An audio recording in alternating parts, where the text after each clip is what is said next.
Hey everybody, out here got the Ghetto forge going. I got a piece of leaf spring here. It's 5160, it's pretty good steel. We're gonna make us a meat cleaver out of it.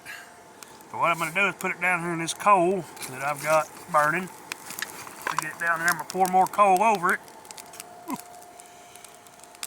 Oh, I got my blower over here hooked up, which is a hair dryer taped to a piece of gas line in my forge I've made here out of an old oil pan off my old truck.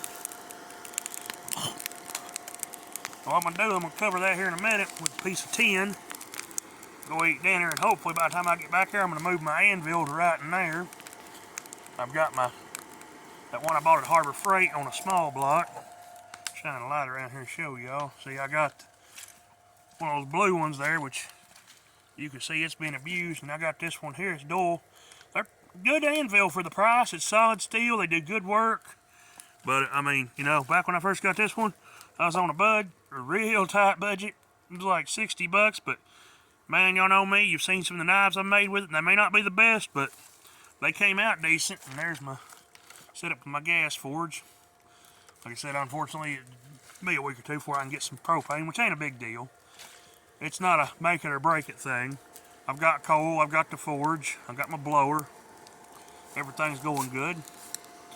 But yeah, we're gonna make us some meat cleavers, since I did work as a butcher for a little while. And besides, I think it'd be cool to have one. But I figured I'd give y'all a little insight to the Ghetto forge here. I've got some seasoned oak down there that's dried out, using my base to get my anthracite burning. Got my blower on it to keep the airflow going. And metal should reach temperature here shortly. And once I keep it at temperature, since I'll have just solid coal burning and all, and I mean, it's going to be a slow process, but it'll be a learning experience, and it seems like it'll be a lot of fun. And that's how I used to forge years ago. All I had was an old wood stove and some blocks from the pallet mill. I miss that old stove, man. That thing would get just as hot as this here would. A lot quicker. Unfortunately, it got hauled off for scrap metal by my brother.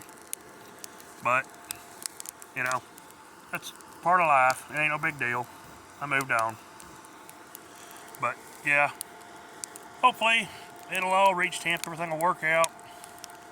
But, figured I'd give y'all a little better look into the Ghetto forge here, what we got going on. Of course, there's my high-tech connection there. That piece of pipe there going down, the airflow going directly into my coal to keep a constant flow on it.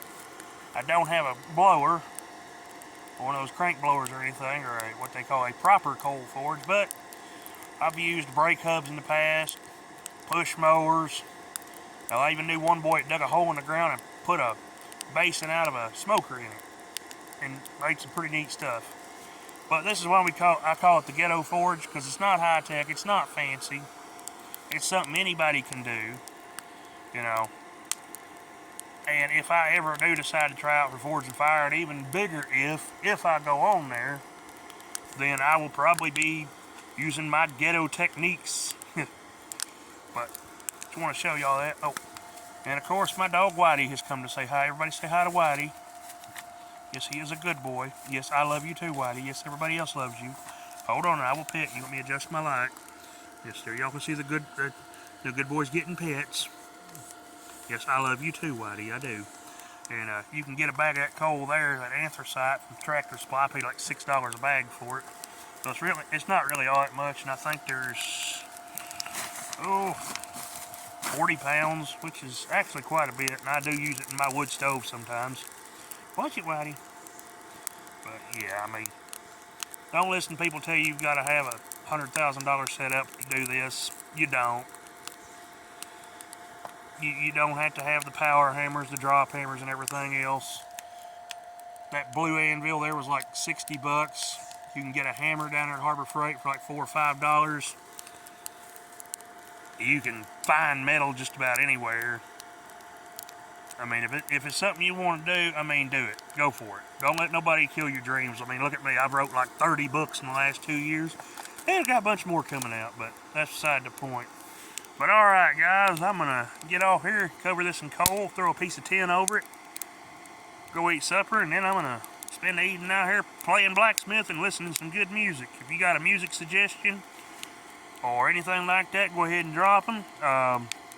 Any comments are always welcome. You know, please subscribe, share it with your friends or whatever. Watch my insane adventures as we take a more laid back and ghetto approach to forging. But hey, y'all have a good night and take care of yourselves.